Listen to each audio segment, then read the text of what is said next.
I think it's going to be a very skeptical American public about taking the vaccine, and they should be. We can't trust the president and take his word and take a vaccine that might cause harm to us. If and when the vaccine comes, and it's not likely to go through all the tests that needs to be and the trials that are needed to be done. Let's just say there's a vaccine that is approved and even distributed before the election. Would you get it?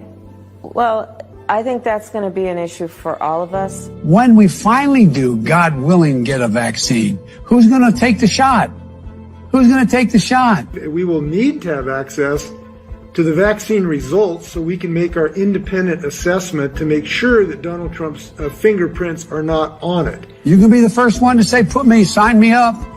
They now say it's okay. Is the vaccine safe? Frankly, I'm not going to trust the federal government's opinion. And I wouldn't recommend to New Yorkers based on the federal government's opinion. And the question of whether it's real when it's there, that requires enormous transparency.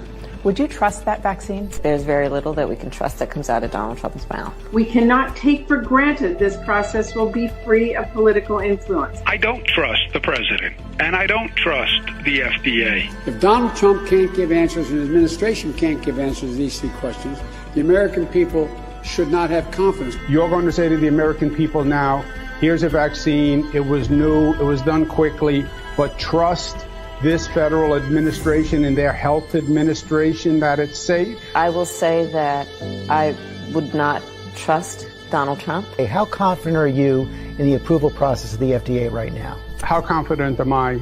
I'm not that confident. Yes, I would be hesitant, but I'm going to ask a lot of questions. You're going to need someone other than this FDA and this CDC saying it's safe. You got to make all of it available to other experts across the nation so they can look and see. So there's consensus, this is a safe vaccine.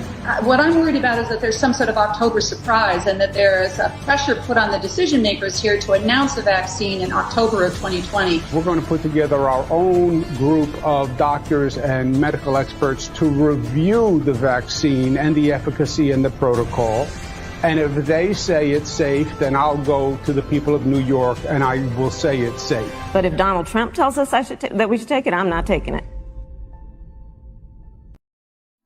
We now know the names of the 13 heroes killed in action in the terror attack at the Kabul airport. Marine Corporal Dagan Page, 23, of Omaha, Nebraska. He had plans of attending trade school after he got out of the Marines. Army Staff Sergeant Ryan Noss, 23, of Corryton, Tennessee. Family members described him as a devout Christian with a big brain and an even bigger heart. Marine Staff Sergeant Darren Taylor Hoover, 31, of Salt Lake City, Utah, a former football player and a natural-born leader, according to those closest to him. Lance Corporal Riley McCollum, 20, of Jackson, Wyoming, a recent newlywed who was just 3 weeks away from becoming a father. Marine Lance Corporal David Espinoza, 20, of Laredo, Texas. He was on his second deployment to the Middle East. Marine Lance Corporal Jared Schmitz, 20, of St. Charles, Missouri. His father says Jared's lifelong dream was to become a soldier and serve his country. Navy Hospital Corpsman Maxton Soviak, 20, of Berlin Heights, Ohio. He was an honor roll student in high school and played football. Marine Sergeant Nicole G., 23, of Sacramento, California. She was a maintenance technician pictured here holding an Afghan baby just days before her death. Marine Lance Corporal Dylan Marola, 20, of Rancho Cucamonga, California. He was honored by high school students at his alma mater who wore red, white, and blue during Friday night's football game. Marine Sergeant Yohani Rosario Picardo, 25, of Lawrence, Massachusetts. She was honored for exceptional service by our unit.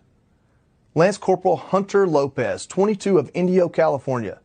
Following deployment, he planned to follow his parents' footsteps and become a sheriff's deputy. Marine Corporal Humberto Sanchez, 22, of Logansport, Indiana. State officials have commended the 2017 high school graduate for his bravery and dedication to serving our country. Lance Corporal Kareem Nakui, 20, of Norco, California. The day before he died, he sent his father a video of him giving candy to children at the airport in Kabul.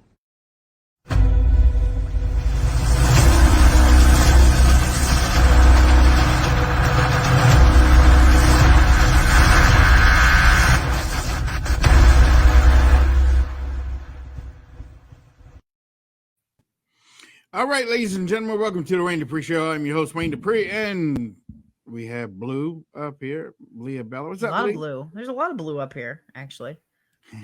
Ladies and gentlemen, those were the soldiers that were killed in Afghanistan.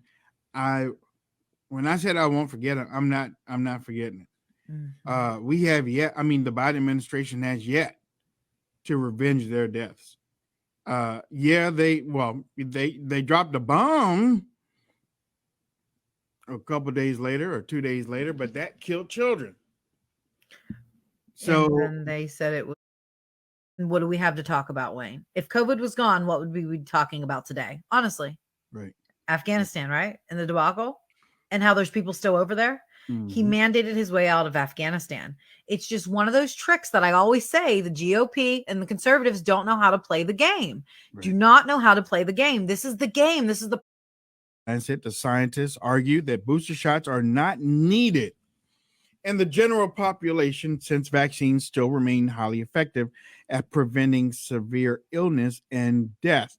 They also mentioned that the urgent need to administer doses to unvaccinated people worldwide to save lives and prevent the emergence of more dangerous variants.